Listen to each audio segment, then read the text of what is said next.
नमस्कार दोस्तों। इस समय की जो कंडीशन देख रही है उससे मेरा मन बहुत ही ज़्यादा दुखी है। तो एक निवेदन करना चाह रहा हूँ उन लोगों के लिए जो शायद इस भयावह स्थिति को समझ नहीं पाए हैं। अगर मेरे इस रिकॉर्डिंग से किसी को भी हेल्प मिल सकती है तो मैं अपने आप को बहुत धन्य समझूंगा। दोस्तों, पिछले कुछ समय से एक एक करके कितने अपने चाहने वाले इस दुनिया से विदा हो गए। न जाने आगे क्या होगा। परिस्थितियां इतनी गंभीर हैं कि अगर आप लोग न्यूज़ चैनल देखते हैं या आप लोग अखबार पढ़ते हैं या न्यूज़पेपर पढ़ते हैं तो वो कुछ भी नहीं बताता है। अगर आप फील्ड में उतरें, अगर आप बाहर निकलें और हॉस्पिटल की दयनीय स्थिति को देखें तो आपको रियलाइज होगा कि जो ये दिखा रहे हैं उससे कम से कम 20 गुना ज़्यादा आंकड़े हैं। मरने वालों के आंकड़े इतने लंबे हैं कि पूछिए मत। जगह नहीं मिल रही है लोगों की लाशें जलाने के लिए, लाशें दफनाने के लिए। दोस्तों, ये सेकंड स्ट्रेन चला है। पहला एक चाइनीज स्ट्रेन था जो कि फिर भी वीक था, पर ये स्ट्रेन जो है ये यूके या अफ्रीका या ब्राजीलियन है जो बहुत ज़्यादा इन्फेक्शियस है। अगर ये इन्फेक्शियस है, हो सकता है इससे लोग ना मरते हों, लेकिन इस इन्फेक्शन को बचाने के लिए या जो ऑक्सीजन लेवल डाउन होता है उसके लिए हॉस्पिटल चाहिए। और अचानक से इतने लोग हॉस्पिटल की ओर जाने लगे कि हॉस्पिटल पूरा फुल है। और उसमें ऐसे जो गिद्ध बैठे हुए हैं जो कि दवाइयों को होल्ड करके बैठे हैं या बहुत मनमाने रेट पे बेच रहे हैं। दोस्तों, पिछले एक हफ्ते से इतने लोगों को मैंने मरते देखा है। 30 साल, 32 साल, 25 साल के लड़के जो हैं परिवार को छोड़ के जा रहे हैं। नई नई शादी हुई है, छोटा बच्चा है। दोस्तों, अगला एक महीना बहुत ही गंभीर होने वाला है। अगर हो सके तो बिल्कुल घर में रहिए।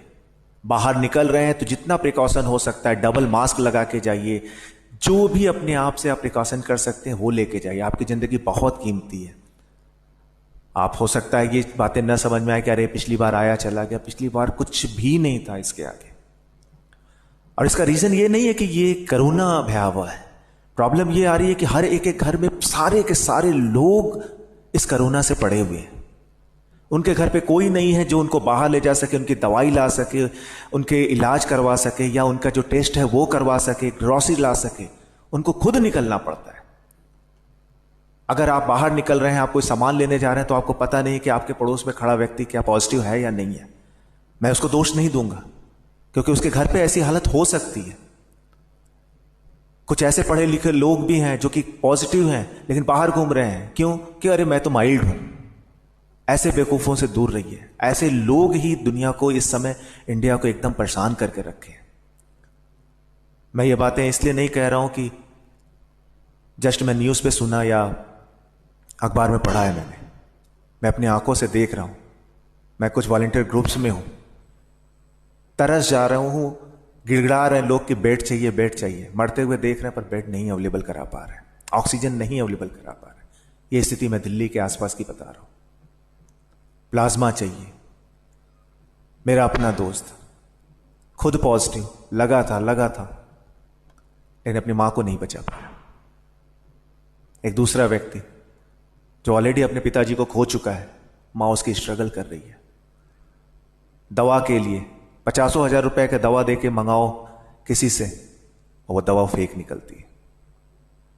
दोस्तों, ऐसे लोग भी हैं जो कि अपने पॉजिटिव आते हैं, अपने को आराम देने के लिए। पता है कि वो पॉजिटिव हो सकते हैं क्योंकि उनको सिम्टम है, पर रिपोर्ट नहीं आई है तो अभी भी मेड को बुलाया जा रहा है अपने यहाँ। वही मेड दूसरे जगह भी जाती है। अपने तो परेशान हुए, अपने इन्फेक्टेड हुए और आसपास के लोगों को इन्फेक्ट कर दिया बिना किसी को बताए।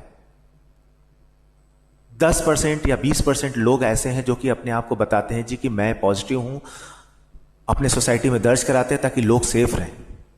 लेकिन 80% लोग ऐसे हैं जो कि नहीं बताना चाहते। मुझे नहीं पता कि क्यों नहीं बताना चाहते, लेकिन दोस्तों ऐसे पूरे लोग घूम रहे हैं मेरी आंखों के सामने।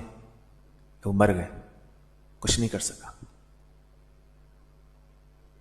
मैं नहीं चाहता कि हमारी यंग पीढ़ी जो इतनी ज्यादा इस समय तकलीफ में है, इतने ज्यादा हॉस्पिटल के चक्कर लगा रही है, बेड के लिए तरस रही है, कोई प्लाज्मा के लिए, कोई कुछ के लिए,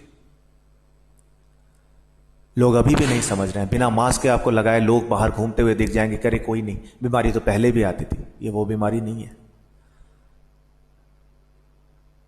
गवर्नमेंट से उम्मीद करिए, लेकिन इतना भी उम्मीद ना करिए कि आपकी जान पे बनना है। घर में सेफ रहिए। कुछ चीजें जो आप पालन कर सकते हो, जैसे आप सरसों का तेल अपने नाक में लगाइए, स्टीम 2 बार लीजिए। अभी तक का जो रिकॉर्ड है उसके हिसाब से जो स्टीम लेते हैं, ज्यादा नहीं लेना है, मैक्सिमम 2 बार सुबह और शाम स्टीम लीजिए, ये सबसे ज्यादा फायदा करता है। उसके अलावा कोई मल्टीविटामिन और जिंकोविट जो होती है जिसमें जिंक होते हैं, वो खाना स्टार्ट कर दीजिए। हल्का गुनगुना पानी पीजिए, लेकिन कोई भी चीज इतना एक्सेस मत कर दीजिए कि पता लगा कोरोना से पहले आप उसी चीज से परेशान हो गए। दोस्तों, आपकी जिंदगी आपके लिए हो सकता है उतनी कीमती ना हो, लेकिन आपके चाहने वाले, आपके परिवार के लिए वो बहुत ही कीमती है। चाहे वो पैदा हुआ बच्चा हो, चाहे वो 100 साल का बुढ़ा हो, हर जीवन एक अमानत है, कीमती है। अगर आपके इस सहयोग से आप अगर अपने आप को बचाते हैं और 2 अपने परिवार को बचाते हैं, तो बहुत बड़ा पुण्य का काम होगा। इस विकट परिस्थिति में जहां पे सारे लोग जितना भी हो सकता है, काफी लोग अपने घर में रह के हेल्प करने की कोशिश कर रहे हैं, पैसे से हेल्प करने की कोशिश कर रहे हैं, लोग ऑक्सीजन से हेल्प करने की कोशिश कर रहे हैं। आप भी अपना जो भी कंट्रीब्यूट कर सकते हैं वो करिए। कंट्रीब्यूशन से ये नहीं मतलब है कि आप किसी को दान दीजिए, आप किसी को सलाह दीजिए। आपके पास कोई इंफॉर्मेशन है या कहीं पे बेड अवेलेबल है, वो जानने वालों को बताइए। व्हाट्सएप पे या जो मैसेज आता है केवल उसको फॉरवर्ड मत करिए। किसी के पास भी जो आदमी मर रहा है या जिसका पेशेंट बहुत ही ज्यादा बीमार है, उसके पास इतना समय नहीं है कि वो उसको वेरीफाई करे। हमारा क्या है, हम खाना पूर्ति कर देते हैं कि ये आया हुआ तो चेक कर लेना। आपके हाथ में भी फोन है, एक बार फोन घुमा दीजिए। ये छोटा कंट्रीब्यूशन हो सकता है, बहुत लोगों को हेल्प कर दे। समय डाल दीजिए किस समय आपने वेरीफाई किया था, ये नहीं है। बहुत से जेन्युइन भी आते हैं, लेकिन उस समय उनके पास ऑक्सीजन नहीं होती, उनके पास दवा नहीं होती। पर दोस्तों, जितने भी मेडिकल स्टाफ है पिछले 1 साल से पूरी तरह से स्ट्रेस है, बहुत ज्यादा स्ट्रेस है। अगर हम उनसे उम्मीद करते हैं और वो इसको फुलफिल करते हैं तो ये उनका बड़प्पन है। 1 साल से लगातार दिन रात काम करने के बाद भी बंदा अगर आपकी हेल्प कर रहा है और बिना चिड़चिड़ापन नहीं है, तो बहुत बड़ी बात है। हमें उनका कंट्रीब्यूशन नहीं भूलना चाहिए। मुझे पता है कि हमारे लोग परेशान हो रहे हैं, हम वहां जा रहे हैं, बेड नहीं मिल रहा है, बट इसमें उसका क्या दोष है? ये हम लोग हैं, ऐसी सरकार चुनते हैं जिससे कि हमें फ्री की उम्मीद होती है। फ्री चाहिए, हर चीज फ्री चाहिए, हर चीज फ्री चाहिए। अरे वोट क्यों नहीं ऐसे लोगों को देते जिससे लगे कि नहीं, कम से कम कुछ थोड़ा बहुत तो बनाता, थोड़ा थोड़ा बिल्डअप होता, तो आज 70-75 साल के बाद हमारे पास काफी कुछ होता। कम से कम इस तरीके से मर नहीं रहे होते। दोस्तों, बंद करने से पहले मैं एक बार फिर से आपसे अनुरोध करूंगा कि प्लीज प्लीज प्लीज अपने आप को आप सेफ रखिए। बाहर का माहौल बहुत खराब है, हर तरफ सन्नाटा पसरा हुआ है, हर तरफ आपको मौत तांडव करती हुई दिख रही है। दोस्तों, आप सोच भी नहीं सकते हो। अब भगवान न करे कि आपको सोचने की जरूरत पड़े, लेकिन आप अपने आप को कंट्रीब्यूट अपने घर में रह के, अपने को सेफ रख के, दूसरे को सेफ रख के आप कर सकते हैं। और अगर आप वाकई किसी को हेल्प करना भी चाह रहे हैं तो पहले अपने आप को हेल्प करें।